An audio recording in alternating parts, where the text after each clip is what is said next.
अगर आपने भी स्कॉलरशिप के लिए ऑनलाइन अप्लाई करता है, अगर आप भी छात्र हैं, अगर आप भी किसी भी कक्षा में पढ़ते हैं, तो स्कॉलरशिप आपके खाते में आनी शुरू हो गई। कुछ लाभार्थियों के खाते में किस्त आ गई, कुछ छात्रों के खाते में किस्त आ गई है। यानी आपको छात्रों के कुछ छात्रों के खाते में पहले एक किस्त आई थी, दूसरी किस्त भी आ गई। जिन खातों में एक किस्त आई थी उनके खातों में दूसरी किस्त भी आनी शुरू हो गई है। तो कुछ लाभार्थियों के खाते में स्कॉलरशिप आ गई है, कुछ लाभार्थियों के खाते में वंचित रह गए, उनको नो रिकॉर्ड फाउंड या कुछ गलती है, या उनका बेनिफिशियरी वैलिड दिखा रहा है, या उनको फॉर्म रिजेक्ट हो गया है। तो क्या काम करवाना पड़ेगा जिससे आपकी स्कॉलरशिप की किस्त आपके खाते में आ जाए? क्या काम करवाना पड़ेगा, ये उसमें आपको क्या चीज़ करनी पड़ेगी, कि आपकी किस्त आएगी नहीं, कब आपकी स्कॉलरशिप आपके खाते में ट्रांसफर की जाएगी, सारी जानकारी मैं आज बताने वाला हूँ। तो वीडियो को अंत तक बने रहे। चैनल पहली बार आए हैं, चैनल को वीडियो को लाइक करना।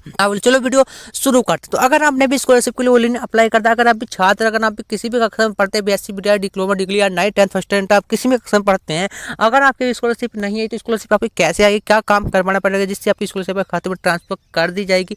अगर आप भी देखना चाहते हैं, अगर आपका भी नो रिकॉर्ड फाउंड आ रहा है तो आपका किस्त कैसे आएगी, क्या काम करवाना पड़ेगा। तो अगर आपने भी स्कॉलरशिप के लिए ऑनलाइन रजिस्ट्रेशन करवाया था, अगर आपको भी नो रिकॉर्ड फाउंड लिखा हुआ आ रहा है, आपकी किस्त आपके खाते में ट्रांसफर नहीं की गई है, तो आपका थोड़ा सा प्रोसेसिंग आपको स्कॉलरशिप में काम चल रहा है। कुछ छात्रों को जो है पहले आपका काम होगा जिन्होंने पहले रजिस्ट्रेशन करवाया था, कुछ छात्रों ने बाद में रजिस्ट्रेशन करवाया था, उनका नो रिकॉर्ड फाउंड लिखा हुआ आ रहा है, यानी उनका भी जो है यस होगा। किसी गलती की वजह से नो रिकॉर्ड फाउंड यस नहीं हुआ है तो सही करवाना पड़ेगा। जब आपका नो रिकॉर्ड फाउंड होगा, उसका कुछ आपका जो है पेमेंट नहीं दिखा रहा पीएफएस पर, तो उन छात्रों का बेनिफिशियरी वैलिड दिखा रहा होगा। उनका अगर बेनिफिशियरी वैलिड दिखा रहा है तो उनकी किस्त आएगी, यानी पेमेंट जो है तो बाद आपको जो है पेमेंट भी दिखाना शुरू होगा। पहले आपको जब जिन लाभार्थियों की किस्त आई उनका बेनिफिशियरी वैलिड दिखा रहा है, पेमेंट नहीं दिखा रहा, अब उनका पेमेंट भी दिखाना शुरू हो गया, उनके खाते में पैसा आना शुरू हो गया है। उसके बाद अगर आपका फॉर्म रिजेक्ट हो गया, किसी वजह से रिजेक्ट हो, तो उन्होंने लिखा हुआ है किस गलती की वजह से रिजेक्ट हुआ है, तो वो सरकार जब अधिकारियों ने जो रिजेक्ट करा कुछ गलती की वजह से करा, क्योंकि पैसा ज्यादा है या आपको कुछ और दिक्कत है, आधार कार्ड में बैंक का लिंक नहीं है, या आपका बैंक चालू नहीं है, आपको जो है कुछ दिक्कत की वजह से आपको जो है रिजेक्ट होया है, की वजह से आपका फॉर्म रिजेक्ट हुआ है, उससे आपको लाभ नहीं मिलेगा। तो अगर आप ये चेक करना चाहिए, कैसे चेक करना होगा, कहाँ से आएंगी,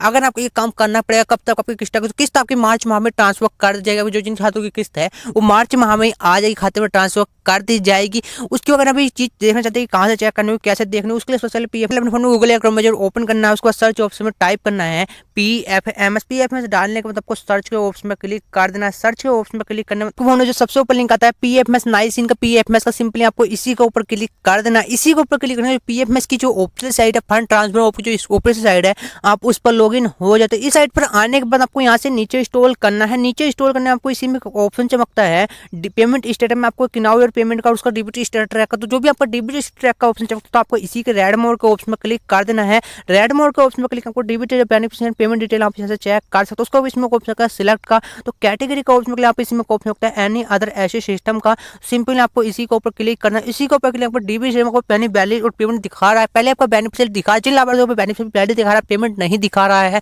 तो उनका पेमेंट भी दिखाना शुरू होगा। उसमें काम चल रहा है, जब आपका जो वेरीफाई हो जाएगा, डिस्ट्रिक्ट वेरीफाई हो जाएगा, उनका पेमेंट भी दिखाना शुरू होगा। उसका जब हो सकता है एंटर एप्लीकेशन आईडी का, तो जो भी आपका जो है रजिस्ट्रेशन नंबर, आपको स्कॉलरशिप का रजिस्ट्रेशन नंबर है, आपको यहाँ डाल देना। डालने में नीचे कैप्चा कोड होता है, आपको जो भी कैप्चा कोड है सेम कैप्चा कोड डाल देना है। रजिस्ट्रेशन नंबर कैप्चा कोड डालने आपको इसी में ऑप्शन सर्च का, तो आपको इसी के ऊपर क्लिक करना। इसी के ऊपर क्लिक करना, मुझे स्कॉलरशिप की जो पूरी इसमें निकल के आएगा किस छात्रों का स्कॉलरशिप आई है।